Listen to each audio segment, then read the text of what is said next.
Fala pessoal, tudo bem? Sejam muito bem-vindos a mais um episódio de Desobediência Produtiva. E hoje, como eu sempre digo, o episódio é especial para você que quer entender um pouco mais sobre as suas emoções, as emoções das pessoas que te cercam e principalmente a emoção que você precisa lidar na criação dos filhos. A gente vai falar sobre uma alfabetização emocional. Está muito ligado à criação dos filhos, à educação, porque eu trouxe duas especialistas que desenvolveram um trabalho em conjunto muito rico e criativo, que está aqui nas minhas mãos. É um livro em formato de baralho, chamando o seguinte: Vamos investigar as emoções? Ele é todo ilustrado, ilustrativo e explicativo demais. E nós vamos conversar com a autora desse livro, as duas autoras que trabalham conjuntamente. Uma delas é pedagoga, né? É a Andréa Ferrara, e também trabalha no segmento de conciliação, ela é formada em Direito. E a outra psicóloga, que é a Chiara Lense, a Kika. Né, Kika? Atende crianças, jovens, adultos no consultório e desenvolveram esse trabalho super rico que eu creio que vale não só para adultos e para crianças, mas para toda a família. Porque nós, enquanto seres humanos, precisamos ter vocabulário e entender um pouco mais sobre as emoções. É um assunto que é recente, né? De certa forma, porque a gente negligenciou as nossas criações muito esse assunto. Então essas duas especialistas hoje vieram bater um papo super rico aqui no Desobediência Produtiva com a gente. Tudo bem, Andréa? Boa tarde, Chiara. A gente está muito feliz, agradece o convite de estar aqui. Uma oportunidade muito boa de a gente falar sobre alfabetização emocional. Obrigada pelo convite, muito legal ter essa conversa. Olha, eu queria que vocês começassem me explicando como é que surgiu a ideia, né, desse livro em formato de um pequeno baralho, todo ilustrado. Eu vou mostrar aqui durante o podcast as cartas, como elas foram bem feitinhas, elaboradas, e como elas são simples de explicar algumas emoções que às vezes a gente nem sabe nomear, não é mesmo? Mesmo. A ideia surgiu assim... Hoje a gente fala muito, né, de saúde mental, principalmente depois da pandemia. Mas a ideia veio antes da pandemia e é até bem interessante porque o ramo editorial foi um ramo muito afetado com a pandemia e mesmo assim, no primeiro ano de pandemia, a gente conseguiu a parceria com a Estrela para publicar esse material. E eu sentia muita necessidade de um material simples, que eu pudesse trabalhar com as crianças, principalmente, ali no consultório, para alfabetizar emocionalmente, para criar esse vocabulário, né, para entender, o que eu faço com essa emoção? Né, por que eu estou pensando? Mas eu sinto antes de pensar. Então, a ideia vem daí de uma pesquisa de materiais nacionais e internacionais, e aí a parceria com a Andréa veio e foi maravilhosa, né? O projeto mudou muito, né? A gente foi mudando ao longo da trajetória, né? E acho que a gente ficou bem feliz com o resultado. E aí, a Kika trouxe essa parte da necessidade do consultório, né? E eu com a parte da pedagogia, da área das escolas e tudo mais, o que aconteceu também? A partir de 2020, a BNCC, que é a Base Nacional Curricular Comum, é um documento que ele traz uma diretriz para todas as séries da educação, né? Tudo que a gente precisa aprender, a BNCC coloca ali como uma diretriz para as escolas. Então, assim, o que as crianças precisam aprender na escola. Então, por exemplo, a BNCC começou a falar que se tornou uma obrigatoriedade as escolas falarem sobre a saúde física e emocional das crianças. Então, saúde física, a gente já tem um senso comum de uma maneira mais corriqueira, a gente sabe como que a gente cuida da nossa saúde física e da nossa saúde emocional, né? E essa bola veio da psicologia e caiu também no colo das escolas. Uhum. Então, as escolas começaram a ter que se movimentar, buscando materiais, recursos, histórias, programas na área de habilidades socioemocionais. Então, aí o baralho vem também como um recurso a mais. Existem muitos materiais, muitos recursos, muitos programas, mas aí a gente começou a pensar, estudamos muito, pesquisamos bastante para ver o que já tinha no mercado. Aí a gente quis fazer uma parceria com um ilustrador, o Caco, de uma maneira que ele conseguisse colocar ilustrações assim de personagens que as crianças conseguissem se identificar, que tivesse uma representatividade, um desenho lúdico. Então, a gente ficou feliz, muito feliz com o resultado e entra nisso. Então, como a gente ensina sobre emoções para as crianças, né? O baralho vai ajudar, né, os pais, as escolas e qualquer adulto, a gente fala assim, qualquer adulto que tem uma criança por perto a acessar o assunto. Eu creio que a gente poderia já agora, nesse momento, fazer uma diferenciação que vocês já me explicaram entre o que é sentimento e o que é emoção, né?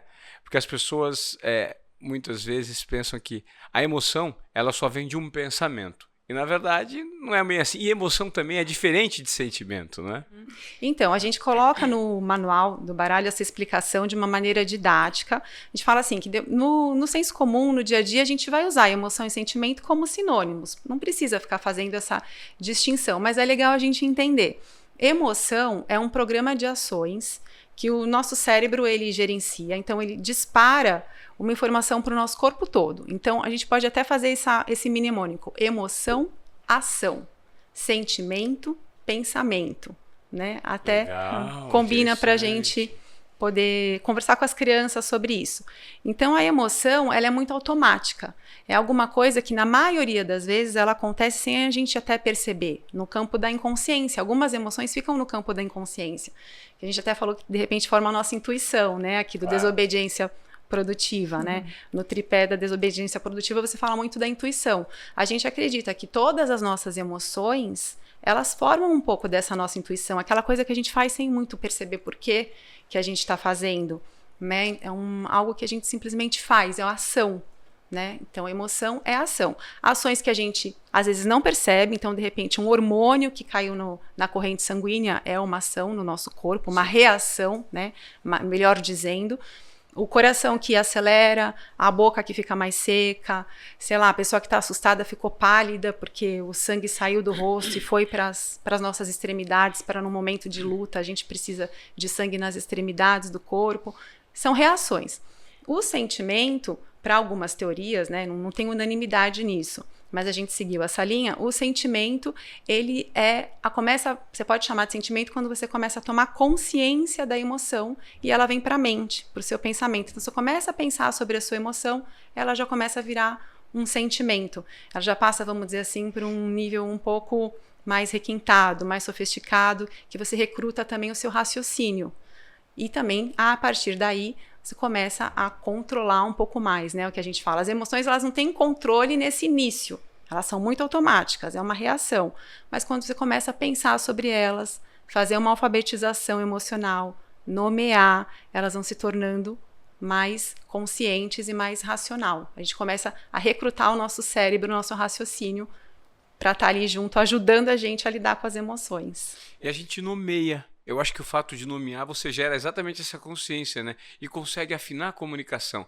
A Chiara estava me explicando que no consultório, né? Quando você atende crianças, jovens e adultos, poxa, eu fico imaginando, se nem os adultos conseguem usar a nomenclatura certa, a nomeação certa para o que estão sentindo, quem dirá as crianças, né? Então, como fica difícil, muitas vezes, você educar e criar um canal de comunicação de fato para que você entenda as emoções, principalmente de quem é mais jovem, de quem é mais novo, de quem é criança. Sim, e uma coisa, se a gente, como adulto, como pai, como mãe, como professor, não tiver esse repertório, como é que a gente vai ensinar? Claro. Né? Então, a gente precisa muito. Então, eu falo, né, a gente vai falar das crianças e tal, mas os adultos precisam muito, né? Porque é a partir dos adultos que vem a informação para a criança, né? E o problema é que os adultos não têm esse repertório, porque todo mundo foi... E o pior que não é que não tem um repertório,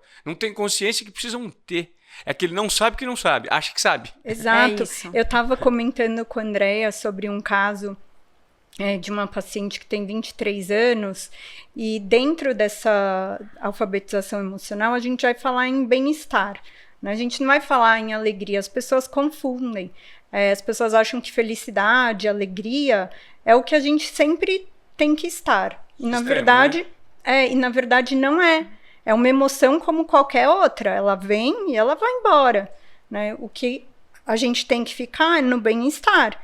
como as emoções desagradáveis também, a gente gosta muito de falar, vamos naturalizar as emoções desagradáveis, até as ilustrações dos meus filhos estão em emoções desagradáveis de propósito, porque a gente tem que sentir também isso. Aí eu estava contando para ela dessa paciente que falou para mim assim a semana passada, nossa, eu não sabia sobre essa coisa do bem-estar, eu achava que eu estava feliz se eu tivesse na euforia, e eu estava triste se eu tivesse muito triste, não achei que tinha um meio termo, sabe? Então, você vê como é preciso a gente ir alfabetizando. Eu adoro esse termo, né? Eu estava lendo a cartinha de vocês e a quantidade de emoções que nós temos aqui, que nós não nos damos conta, né? Tem 54 aí. 54? Explica quais são as primárias para mim, André. Então, a gente partiu dos grupos que até existem já filmes e livros, então a gente não quis mudar muito, assim, a gente seguiu as cores que já tem no mercado, né? Então a gente colocou o medo, o nojo, a alegria, a tristeza e a raiva.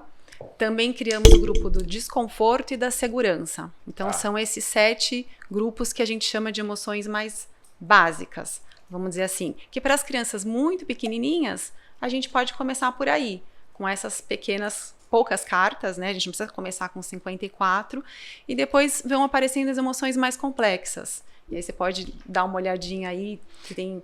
Eu tô olhando aqui, ó, bom humor, gentileza, culpa, nojo, ciúmes, desprezo, confiança, né? Frustração.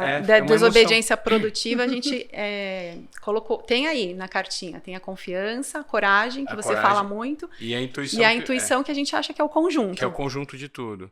Frustração, rejeição, animação, ódio, saudade, confusão, dor, desconforto, mau humor, sobrecarga, preguiça, cansaço, ansiedade. Sobrecarga é muito interessante, porque às vezes nós nos sentimos sobrecarregados. Eu não falo, eu estou sobrecarregado. Eu nunca falei isso. E depois você pode virar a cartinha atrás da sobrecarga, que você vai ver cada cartinha do sentimento. Quando a gente vira o sentimento, porque depois que a gente reconhece, consegue fazer o trabalho de reconhecimento, que já é muito difícil, né? Mas seria o primeiro passo. Nomear, reconhecer, perceber que está acontecendo aquilo, a gente pode conseguir também falar, né? Que é o que você disse, a gente não fala. Não. Então, uma das recomendações da cartinha é dizer eu estou sobrecarregada, né? Ensinar a criança a dizer isso.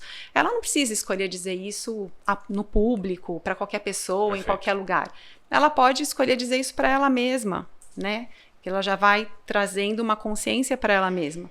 Eu não preciso sair expondo as minhas vulnerabilidades todas em qualquer lugar, para qualquer pessoa, porque as emoções têm um pouco disso, né? De ser algo vulnerável, e é mesmo, porque é alguma coisa da intimidade, né? E aí a gente traz também estratégias, né, sugestões do que fazer quando você está sentindo daquele jeito. E não são estratégias fechadas, né?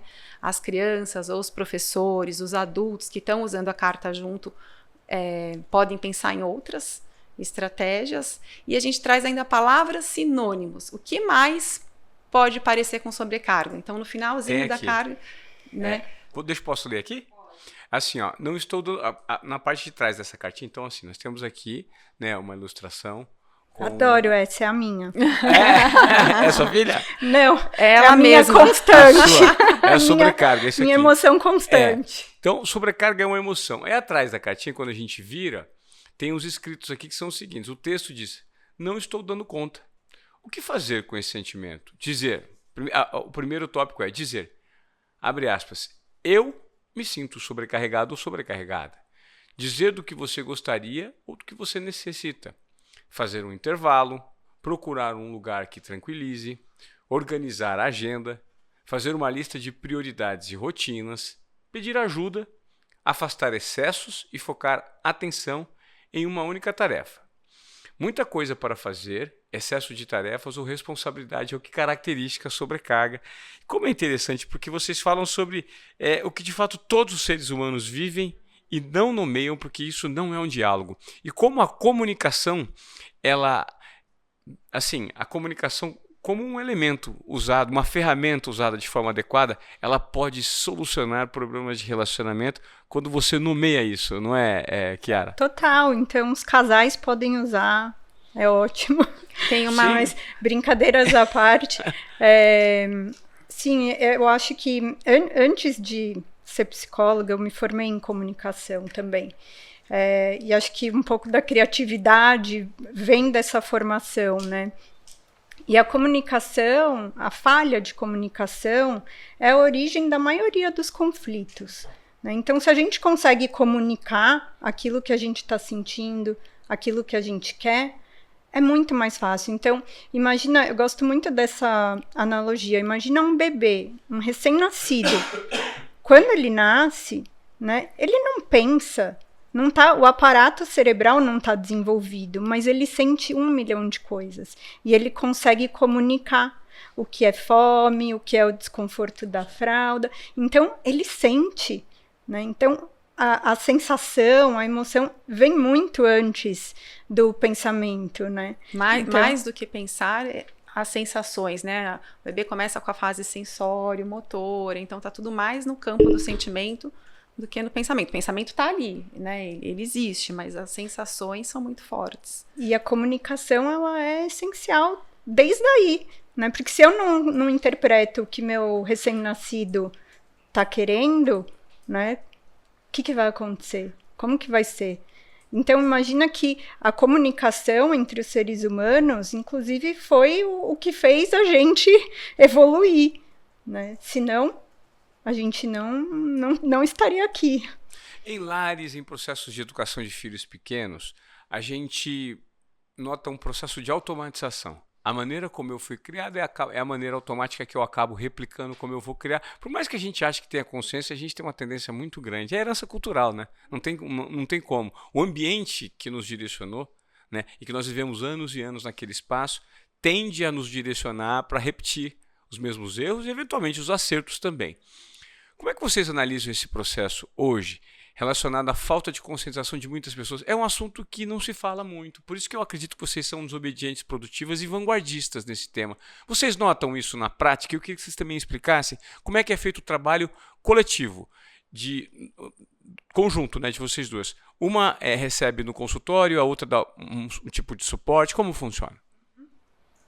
Então, uma coisa que eu gostaria de até aproveitar o momento para dizer, assim, a gente tem esse movimento da parentalidade, de educação parental, dos pais procurarem informação para como cuidar dos filhos de um tempo para cá, né? Então, tem até uma crítica de algumas partes das pessoas que falam, mas eu não preciso estudar para ser pai, para ser mãe, é uma coisa que a gente faz com base nos nossos instintos, no que a gente aprendeu. Tem uma verdade nisso, né, que a gente estava até conversando antes, a gente tem que honrar, né, as tradições, aquilo que a gente aprendeu com os nossos pais, o melhor que eles puderam fazer, com os recursos que eles tinham, mas de um tempo para cá, a gente também tem imagens de ressonância magnética que mostram o cérebro das crianças, que áreas são ativadas quando a criança está tendo, por exemplo, uma punição ou um acolhimento. Então, a gente tem informações para a gente poder fazer diferente algumas coisas, com mais informação. Então, quando você pergunta como a gente faz, né, para trazer o que os nossos pais, sair do automático, são as informações. Essas conversas que a gente está tendo aqui hoje. Tem muitos livros, outros educadores, psicólogos, a gente tem que buscar informação. Então eu falo, a gente realmente não vai ter um manual para educar os nossos filhos, mas a gente pode ler o manual e pegar do que tem no manual o que serve para o nosso filho. É diferente da gente ter uma técnica. A gente não tem uma técnica. Você faz a sua própria curadoria, de acordo com a informação que você já tem prévia, junto com aquele manual, né? Isso, exatamente. O que daquilo serve para a nossa família. Então, nós somos pessoas que estudamos e orientamos as famílias, mas a gente fala, o maior especialista na educação do filho é o pai, é a mãe, é o adulto que faz parte da vida daquela criança, o adulto interessado, seja que adulto for, né? Não só o pai e a mãe. Pode ser um adulto que chegou na vida da criança e traz transformações ali. Traz um exemplo, cria um acesso, uma comunicação, que nem a gente estava conversando antes. Consegue acessar de alguma forma aquela criança, né? Encontrar essa comunicação que que a Kika falou.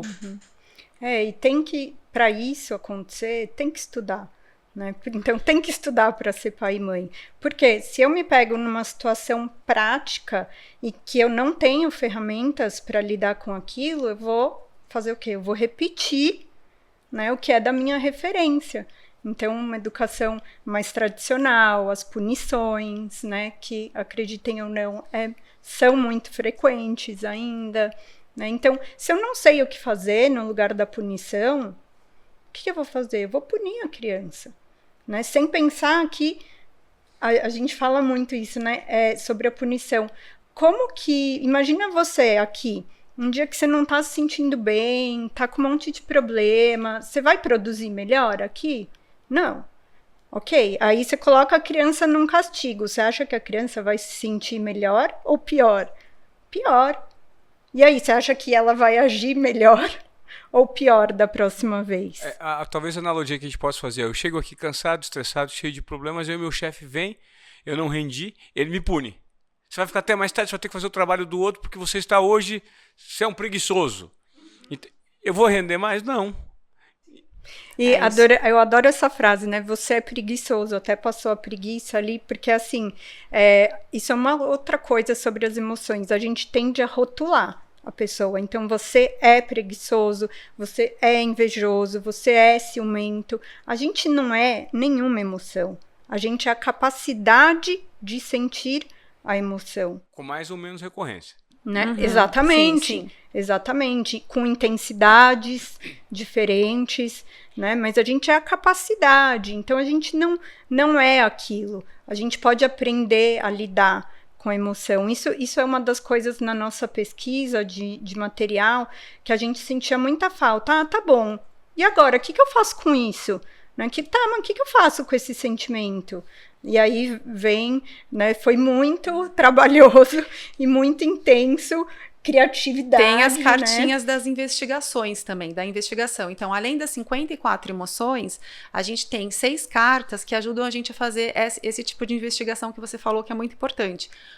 Quantas vezes isso acontece comigo, né? Eu não sou teimoso, mas eu posso estar sendo teimoso muitas vezes na minha vida? Né? É uma pergunta a ser feita. Então, a carta da intensidade, que é quanto eu sinto. Então, isso é muito, é pouco. Porque, às vezes, sei lá, eu bati o dedinho no móvel e isso vai me deixar chateado o dia inteiro. Tá meio descompensado. Sim. Então, a regulação emocional também faz parte da alfabetização emocional. A gente regular o nosso comportamento. Ter respostas que são mais adaptativas. Então, por exemplo, uma criança, né, na área aqui que atrás dos exemplos do consultório, eu consigo pensar em exemplos do parquinho na escola. Por exemplo, então as crianças estão lá numa situação, um aluno está lá na sala de aula com um plano de que na hora que ele chegar no recreio, ele vai pegar o baldinho azul, que é o baldinho favorito dele. E ele vai lá, corre, pega o baldinho azul. Na mesma hora que ele pegou o baldinho azul, chegou um outro coleguinha e puxou da mão dele o baldinho, né? Desfez aquele plano todo. Que respostas essa criança pode ter, né? Então, a emoção é uma resposta. Então, a criança pode, de repente, começar a chorar, ou, de repente, bater no amigo, ou, de repente, chamar a professora, ou simplesmente puxar o baldinho de volta. Todas essas respostas, todas essas reações são respostas. Algumas mais adaptativas. Quando que uma resposta é adaptativa? Quando ela encontra uma solução para o problema e quando ela não estraga, não altera a qualidade da relação entre as pessoas envolvidas. Então, dessas 4 atitudes, por exemplo, aquele que puxou de volta o baldinho, ele pode ter tido uma resposta mais adaptativa do que aquele que simplesmente chorou, ou daquele que bateu no amigo de volta, ou daquele que saiu correndo sem saber o que fazer, né? E assim com os adultos também. Assim, você usou essa metáfora das crianças, mas é com os adultos. Numa discussão de trabalho. Sim, não é isso. Exatamente. E aí as cartinhas da investigação ajudam nisso também. Elas identificam a intensidade, em que lugar do meu corpo eu sinto a emoção. Então, para a gente perceber, é muito importante, viu? Tem até um propósito assim de prevenção também. Porque quando a gente reconhece o que as emoções trazem no nosso corpo, elas acabam também trazendo pistas e nos protegendo muitas vezes de perigos, né? A gente consegue identificar o que está fazendo mal para a gente, o que a gente não quer, né? O nojo, a aversão. Então, também tem esse propósito de prevenção da criança reconhecer a expressão das emoções no corpo, o que me agrada, o que me desagrada. A situação, tem a carta da situação, tem a carta da surpresa, porque algumas emoções são duradouras, longas, é alguma coisa que já se tornou um padrão na minha vida, ou é alguma coisa que acontece de vez em quando, é uma surpresa. Então é muito legal, são muitas possibilidades da gente conversar com as crianças em menos ou mais profundidade, né? Tem esse propósito da expressão corporal, porque também por muito tempo a gente precisar trabalhar com as crianças, e ainda hoje precisa, a expressão. As pessoas não sabem expressar, não sabem dizer. Mas também tem um movimento de que os pais, muitas vezes, com medo de não deixar a criança se expressar, também deixa fazer tudo o que quiser. Também tem um limite aí, sabe? Nessa expressão que a gente tem que levar em conta, que é o que a gente fala da regulação, da resposta adaptativa. Né? Não significa toda emoção é válida, mas nem todo comportamento é. Então, nisso, a gente traz o limite, um limite realista, né? Não precisa ser aquele limite baseado em ignorância, em desqualificar a emoção da criança, ou tirar sarro do que está sentindo, ou falar, vamos logo, já foi, já passou. Apesar que às vezes os pais fazem isso com boa intenção, né? De trazer um ânimo. Nada. E tudo bem, vale muito a nossa intenção. Às vezes quando a gente fala, vamos, e a criança acompanha, ok. Mas a ideia da gente também ter esses limites realistas. Uma educação positiva, disruptiva e tudo mais, não significa uma educação sem limite nenhum, né? Muito pelo contrário. Como a Kika bem falou um pouquinho antes, a alfabetização emocional não significa a gente blindar os nossos filhos das emoções ruins, por exemplo.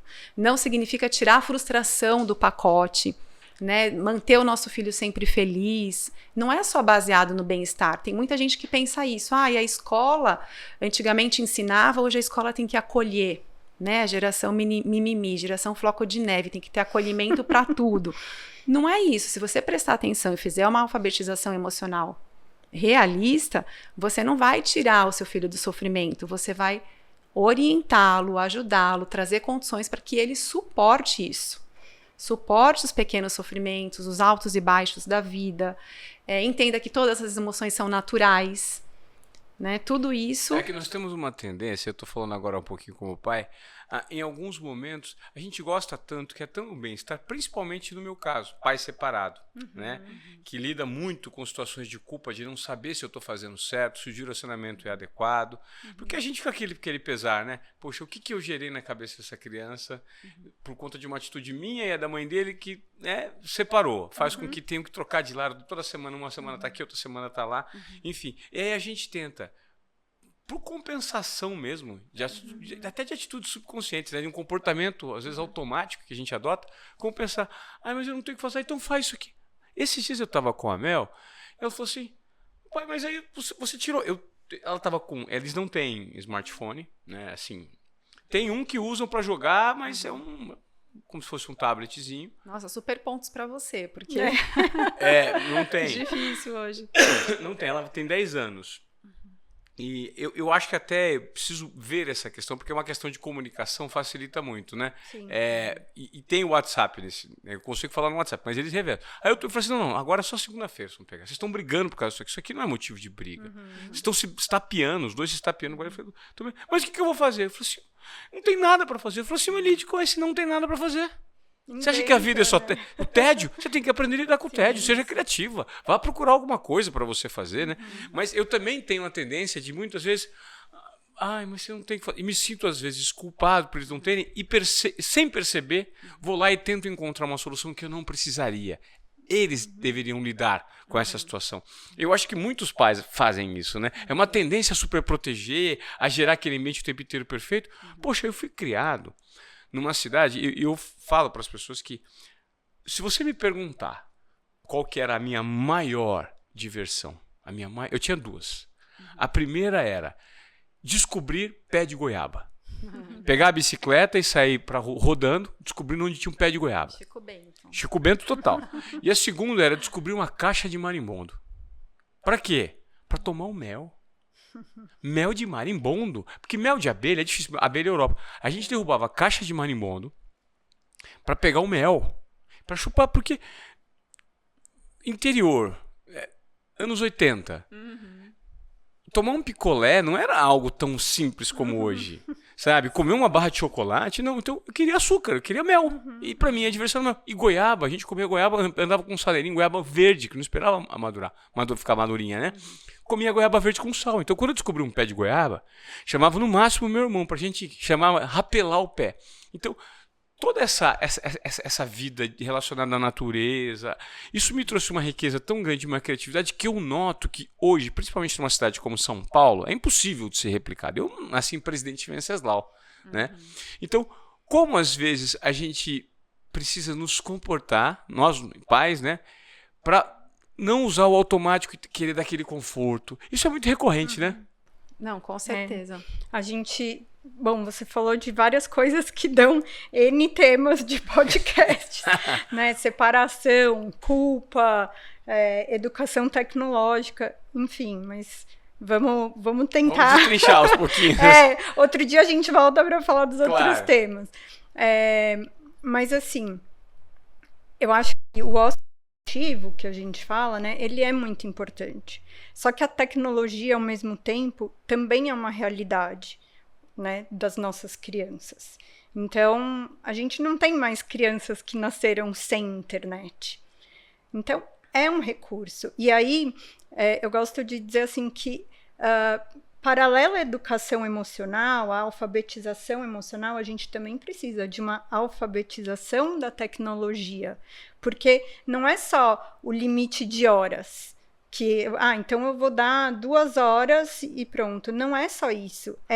Qual é o uso, como eu ensino essa criança a fazer um uso consciente desse aparato que está aí, eles vão ter acesso em algum momento, né? Mas como é importante a gente pensar qual é o conteúdo, em que momentos está fazendo uso do iPhone, do iPad, né? Então, e falando em termos de emoção, eu gosto de falar assim, imagina que a gente tem uma casa bem grande, com um jardim enorme, vários bancos, cada um com uma emoção. Então, o banco da raiva, do medo, da alegria. O que acontece com a gente, muitas vezes, como pais, o filho senta no banco do medo, da raiva, da tristeza, a gente quer mudar ele para o banco da alegria, né? Quando, na verdade, a gente precisa sentar no mesmo banco que a criança, que o adolescente está do lado,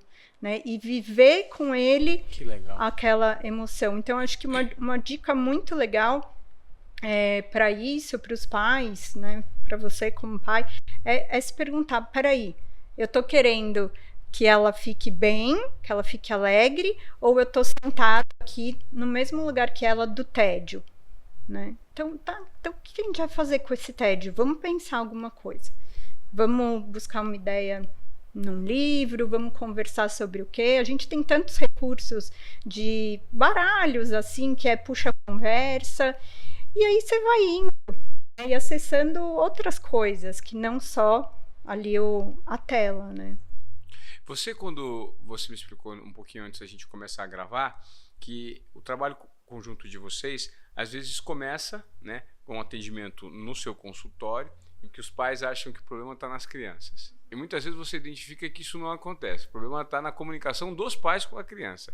E aí o trabalho é passado para a Andréia, que entra já do ponto de vista da estruturação num campo maior. Com a didática, né? Com as estratégias que os adultos usam, né? Então, muitas vezes a gente tem que olhar as ações, as respostas que os adultos estão dando para as crianças, né, na vontade de acertar. E o nosso acolhimento com os pais aqui, nosso, né, coração aberto com todos os pais.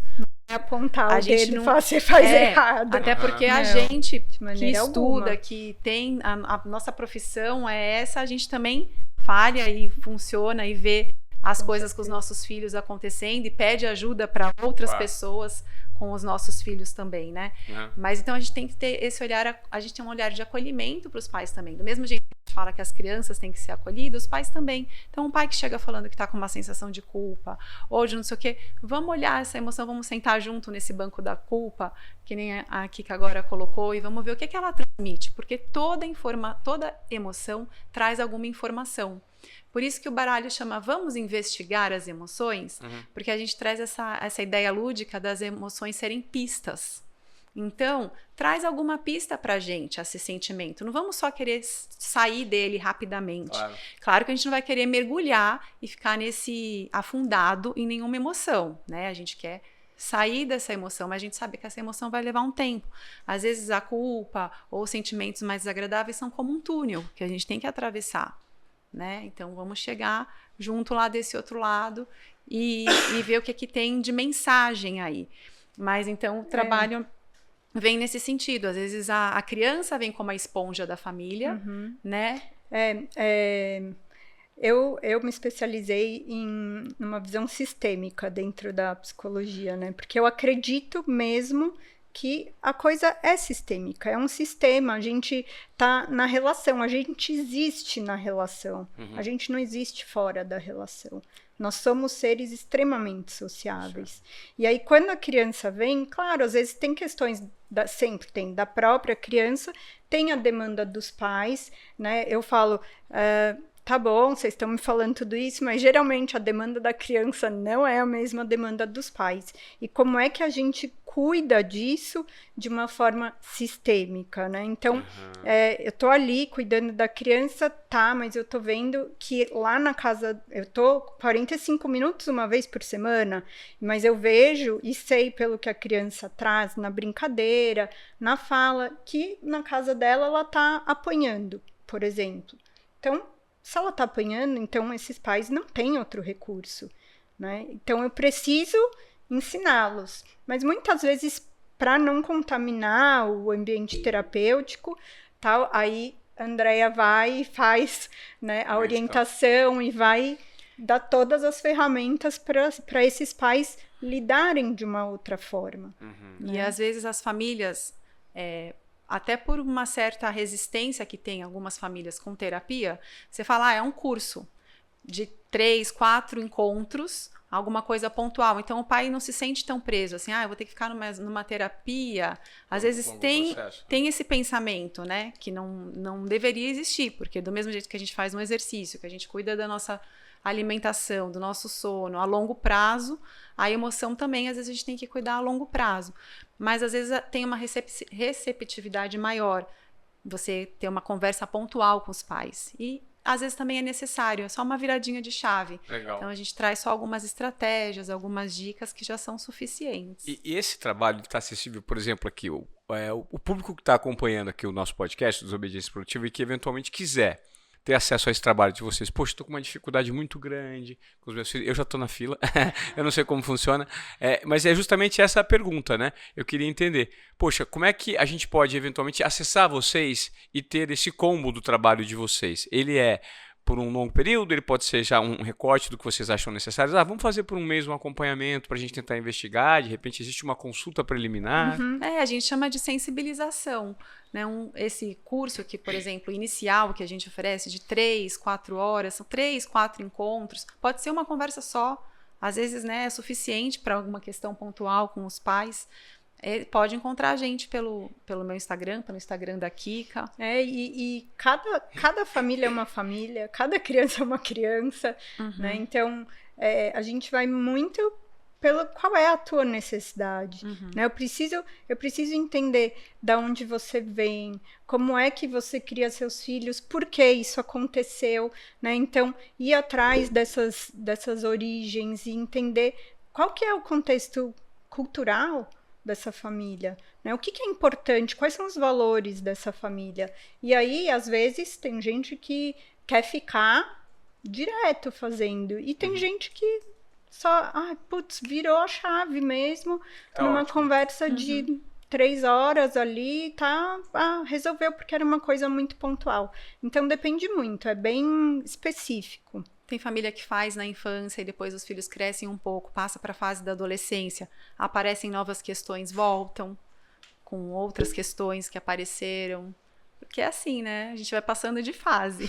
Nossa, a gente vai passando de fase e como é difícil. Esses dias eu passei por um episódio, faz mais ou menos umas 2 semanas. A gente perde a paciência, né? A gente Vai. também, tá? Eu e a Andrea também. A gente mostrou para você lá fora, né, o modelo do cérebro na palma da mão com algo muito didático para ilustrar esse perder a paciência. Tem um psiquiatra que chama Daniel Siegel que ele mostra, né, como se fosse assim, o sistema límbico, as nossas emoções aqui dentro, lá no miolinho do nosso cérebro, lá atrás, e aqui à frente como sendo a nossa parte do raciocínio, né? O córtex que fica aqui na frente, mais sofisticado, vamos dizer assim. Então, a gente pode até mostrar para as crianças isso. Quando a gente está perdendo a emoção, é como se o nosso raciocínio não tivesse controlando, gerenciando as nossas emoções. Então, a gente está dominado pelas nossas emoções. Se perder a paciência, né? Que a gente fala às vezes, perdi a cabeça, é porque desconectou. Então, às vezes, a gente tem que voltar aqui, integrar o nosso cérebro para poder dar o próximo passo. Aconteceu comigo, eu até quero compartilhar aqui com a audiência, com vocês, para a gente falar sobre esse comportamento, que eu acho que muitos pais devem ter passado por situações assim. Uma segunda-feira, né, e que eu precisava acordar para levar eles para a escola. E acordei, domingo acabaram indo dormir um pouco mais tarde, aquela coisa, enfim. E acordei, olha, veste a camiseta, você escova os dentes, vai, aquela velha história, né? E o papai vai descer para fazer o café. Aí fui descer para fazer o café, fiz o café. Cadê o Lui? Mel e Lui, cadê o Lui? A Lui tá atrasado porque não... Vamos, coloca o tênis, o meu tênis ficou, não sei, na casa da mamãe, o tênis de ir pra escola, não sei o que. E quando eu bati o olho, a gente já tava atrasado, faltava tipo 5 minutos e a escola é 10 minutos de carro. E faltava 5 minutos. Eu falei assim, a gente tá atrasado, vamos embora, por favor. Sabe um dia que tudo começa errado e não rende? E a falha não é só deles, a falha também de todos, né? Enfim, a falha não é só deles, a falha é principalmente minha. O responsável sou eu. E aí nessa, quando eu falei assim, cadê? E quando fomos sair, meu filho tava sem tênis. Eu falei assim, cadê? Eu tinha mandado colocar o tênis. Mas aquele tênis tá ruim. Eu falei assim, põe o Crocs. Ele falou assim, eu não gosto de Crocs. Eu falei assim, eu estou mandando você colocar o Crocs. Aí ele falou assim, mas eu não gosto de Crocs. Eu falei, então você vai ficar. Aí fechei a porta e fui. Ele falou, ele não vai ficar. Aí eu comecei a perder pra mim. Aí eu abri de novo e falei assim, cadê o Crocs? Aí eu peguei ele pelo braço, com força, assim, vai pôr o Crocs agora! Vai escalonando. Hã? Vai escalonando. Vai escalonando. Aí quando ele desceu, eu coloquei os dois no carro, e falando, mas que saco, você não sei o quê. Aí a irmã dele falou assim, ele é tão pequeno, ele já tem a razão, e você tá sem razão, papai. Eu falei assim, quem é você? Aí eu parei o carro e falei assim, quem é você pra me questionar agora? E já fui pra cima dela, mas agressivo. Gritando, né? E quando eu me vi numa situação, dirigindo o carro, mas contaminado, eu não sei se aí é raiva ou ódio, que eu falei, o que eu estou fazendo com a minha segunda-feira, o que eu estou fazendo com os meus filhos, o que eu estou fazendo comigo. E quando eu me dei conta daquele nível de estresse que eu entrei, por conta de um horário atrasado, de colocar um tênis ou colocar outro, e eu olhei para trás e vi a carinha deles, meu Deus do céu. Eu não posso nem falar muito que eu começo a chorar agora, que eu lembro da cena, e eu falei, e a minha filha segurando assim, ó, mas a lágrima pingando, e ele assustadinho. Eu falei, que monstro sou eu? Eu sou um monstro. E que eu tô fazendo? Cadê minha consciência? Eu sou um pai e eu tô perdendo pra mim. E eu fiquei tão mal, e eu falei assim, eu preciso tomar uma atitude agora, porque a escola é perto. Eu falei assim, gente, vocês me desculpam, o papai perdeu a razão, perdi a cabeça, eu fiquei nervoso. Dá a mão, filho. Dá a mão. Ela falou assim, não quero que você me dê a mão, agora não. E aí ela tinha perdido a primeira aula. Ela falou assim, e eu deixei ela na escola, falei assim, papai, eu já perdi a primeira aula e eu preciso me acalmar. Eu não estou bem para ir para a escola, eu preciso me acalmar. Eu falei, não tem problema, filho, que bom. Vou deixar o Lui podia entrar na escola, deixei ele. Eu falei, o que eu vou fazer agora, né? Já tinha 50 minutos, eu falei assim, vamos tomar um café, filha, juntos. Então, eu encontrei um lugar para tomar um café, e nós sentamos, e eu me debulhei de chorar na frente dela, ela também. Mas foi assim, foi muito difícil, porque não era só a situação. Eu acho que era a comunicação que estava ruim entre a gente. É o sentimento de culpa de um pai separado que às vezes não sabe lidar e manejar aquela situação toda. E que ela estava toda certinha, ela estava só observando. Ela estava no horário, ela vestiu a roupa dela. E eu acabei descontando nela a briga do irmão, porque ela tentou defender o irmão. Então, e aí eu perguntei para ela o que estava incomodando. E aí eu descobri que ela estava com um incômodo, que era ler um livro, que ela estava achando muito difícil. E ela estava sobrecarregada com o prazo. Por conta das atividades de escola, que vão até as 4h30, até as 4 da tarde, depois vai pro clube fazer outras atividades. Eu falei, poxa, filho, então, papai tem uma ideia, eu vou ajudar você. Qual que é o dia que você tem que entregar o livro? É dia 17. Então faltam 2 semanas, faltam, assim, menos de 2 semanas, 10 dias, né? Na segunda-feira, ia ser na próxima sexta. Eu falei, e se eu ler o livro com você todos os dias, 10 minutos? Você tá achando confuso? O dia que você estiver na casa da mamãe, você me liga, a gente lê online. O dia que você estiver com o papai, a gente lê. Né? Ela acabava lendo o livro e eu ficava deitado lá, dormia. Mas a gente conseguiu fazer esse plano e eu consegui participar de uma situação que eu percebi que sabe da adversidade ver uma solução? Mesmo assim, depois eu fui para casa, mas com o coração partido, mas ao mesmo tempo aliviado. Que eu consegui ali passar por cima do meu orgulho e daquela coisa de, não, poxa, eu sou pai, eu tô errado. Eu tenho que ter mais consciência do que eles. Então, eu me lembro que foi um episódio, depois eu até gravei um vídeo, vou mostrar para vocês, eu não divulguei. 5 minutos falando sobre o que eu tava, sobre as minhas emoções e os meus sentimentos, o que eu estava sentindo. Né? Imagino quantos pais, às vezes, passam por esse processo e não conseguem voltar atrás. Exato. E ficam carregando isso por semanas. Uma disputa ali, né? De poder mais acirrado ainda com a criança. Às vezes você recuou de uma situação sem abrir mão da sua autoridade. Pelo contrário, você se colocou no papel do adulto, né? Que nem você falou, de que tinha que ter a razão a seu favor e não ficar dominado, né, pelas emoções, sem desprezar as emoções, porque elas trazem a informação, e conseguir fazer disso um passo além, né, de retomar com a Mel, falar, não gostei da forma como eu agi aqui, né, e vamos fazer diferente, e da próxima vez todo mundo se adiantar um pouco mais, prestar mais atenção no horário, não deixar mais isso acontecer.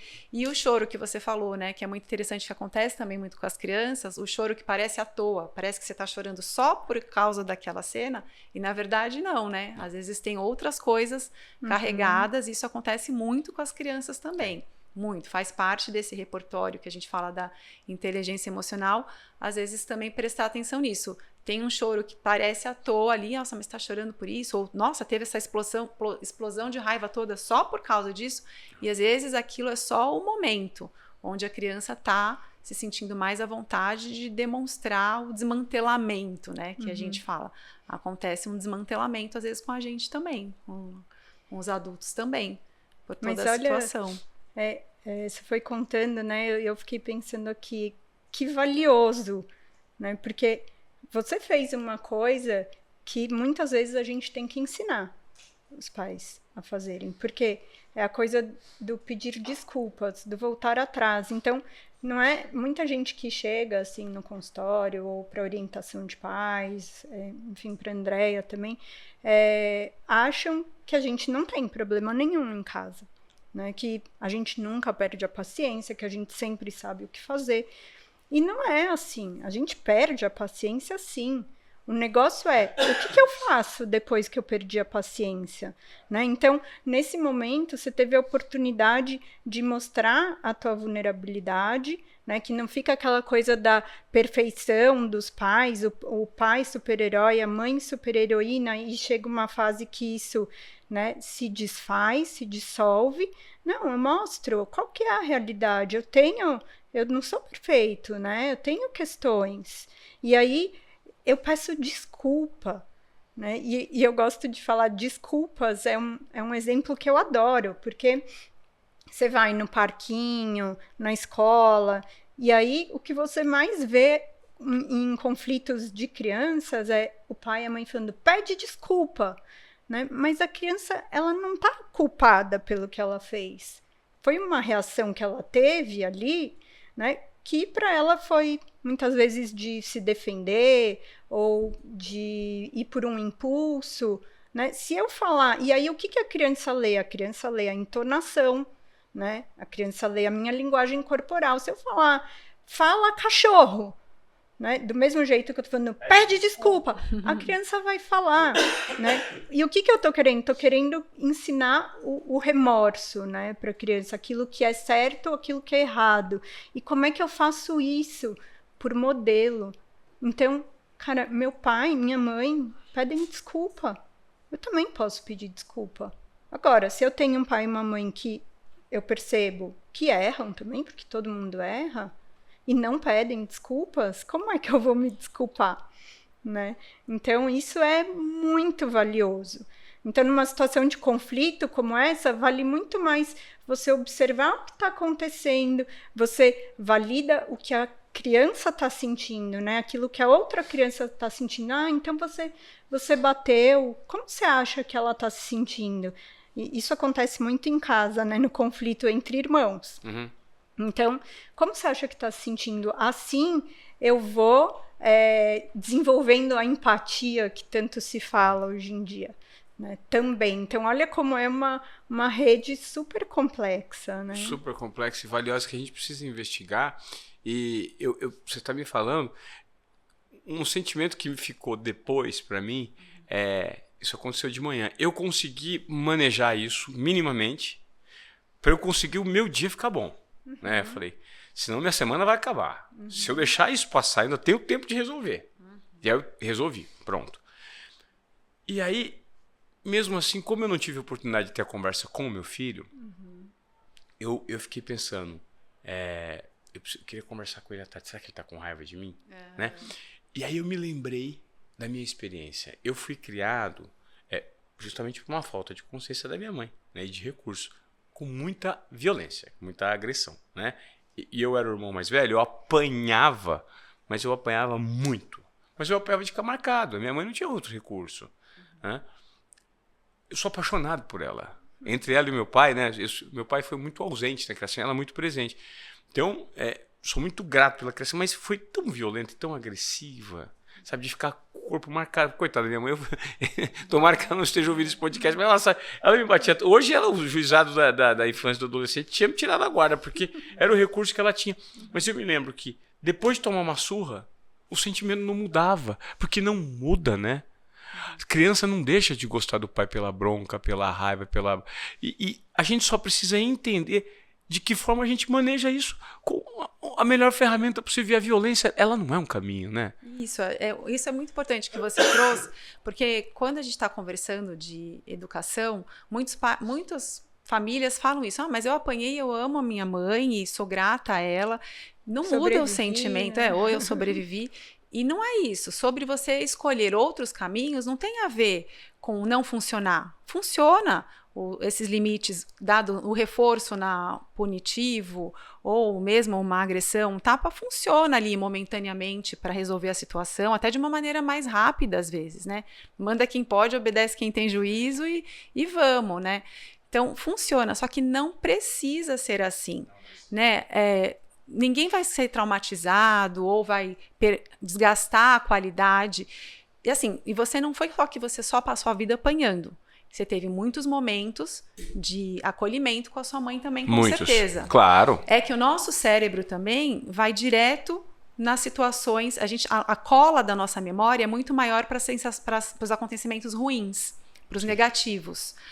Então, é muito fácil a gente colocar o crédito da nossa boa educação a esses momentos. Eu nunca mais falei palavrão porque eu falei uma vez e minha mãe deu um tapa na minha boca e bastou. Então, a gente dá o crédito para o tapa na boca que a gente levou. Só que não está só aí o crédito da nossa boa educação. Está em tantos outros momentos felizes e de acolhimento que a gente teve naquela família. Claro.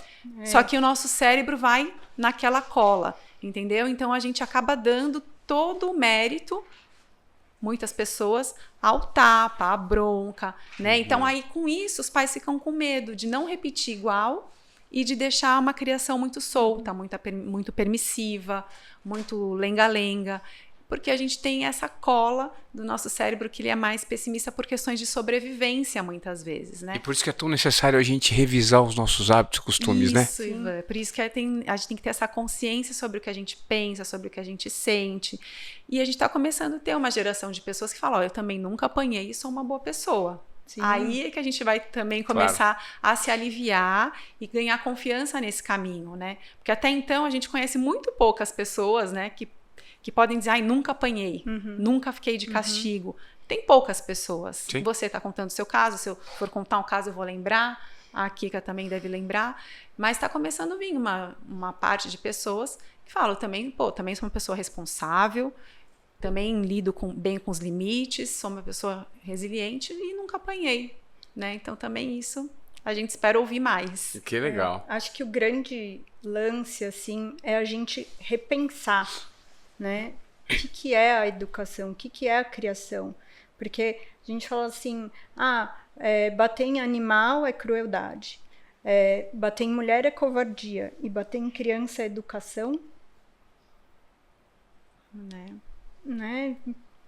Então, eu acho que o que é mais profundo, assim, do trabalho que a gente faz, e, óbvio, por amor às crianças, sou suspeita, mas é muito repensar como é que a gente cria, como sociedade mesmo, como é que a gente cria essas crianças, porque é o que a gente vai deixar.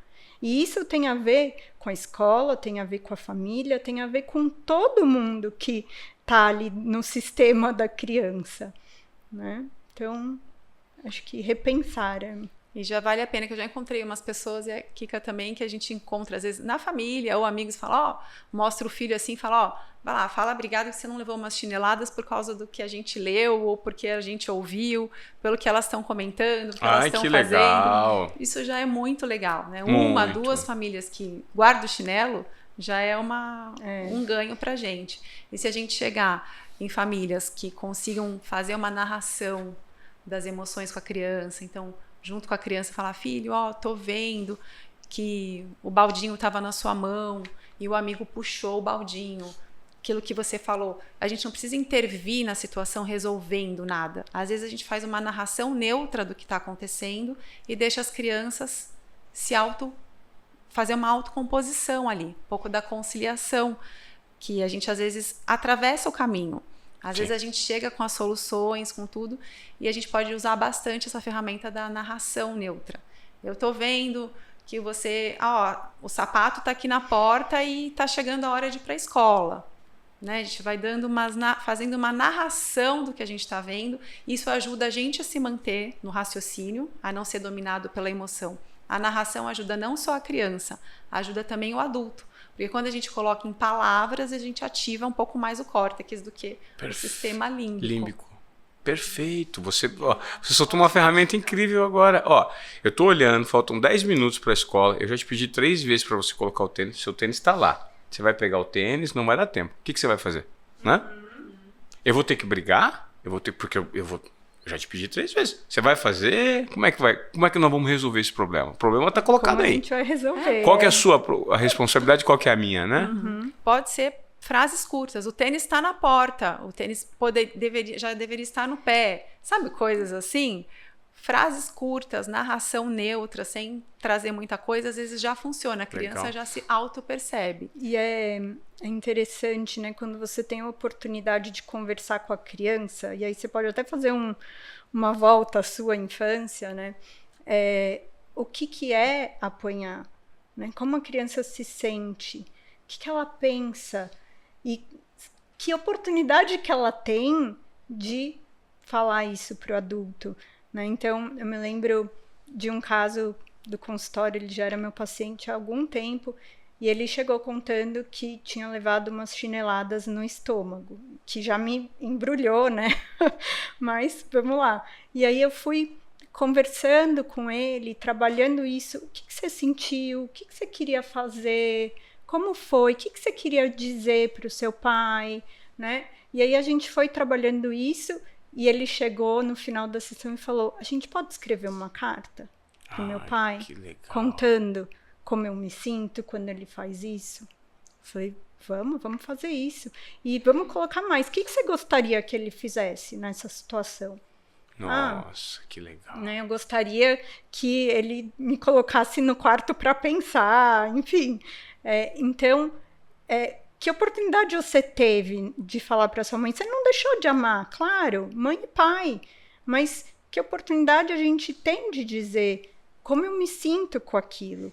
E quando a gente vê muita violência doméstica entre pais e filhos, né, muitas vezes a criança vai entendendo que aquilo é o sinônimo de amor. Né? Então, bater é sinônimo de amor. Muitas famílias falam, eu bato porque eu te amo. Né? Então, o que é o amor?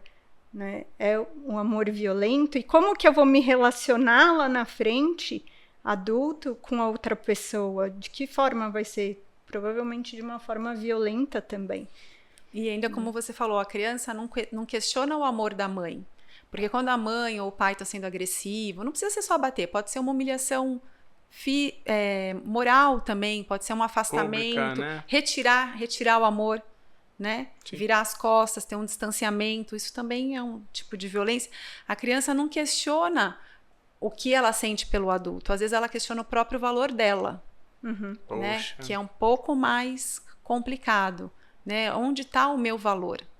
Eu tenho um valor só quando eu estou acertando, quando eu estou falhando, eu estou errando aqui, meu adulto de referência vira as costas, se distancia ou traz isso. Não é sempre, não vai acontecer isso sempre, mas em muitas situações acontece, né? Então a criança questiona o próprio valor, que é mais cruel, né?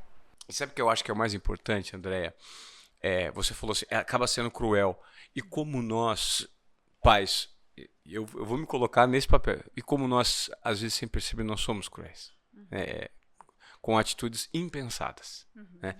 Eu já tive situações que eu fui corrigido. Por exemplo, a minha mãe falou, filho, não faz isso com ele. Você está ignorando ele está muito chateado porque ele errou.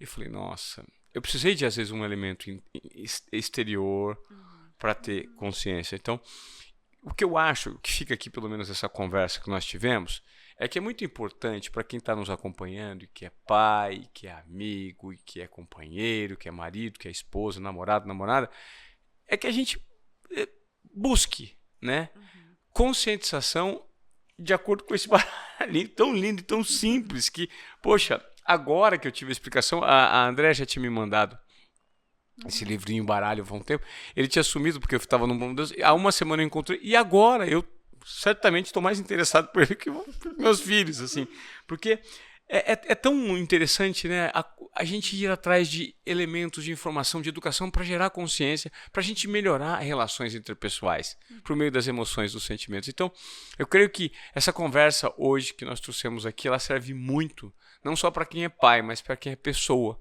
né? E que quer saber manejar melhor as emoções, ter consciência sobre os sentimentos que elas geram. Então eu gostaria muito de agradecer a vinda de vocês e eu pediria para que, poxa, certamente acho que vai gerar muita curiosidade o trabalho que vocês desenvolvem e diretamente para algumas famílias. Vocês puderem deixar o Instagram de vocês ou um contato para o pessoal eventualmente buscar, ou até mesmo como é que as pessoas conseguem esse livrinho baralho?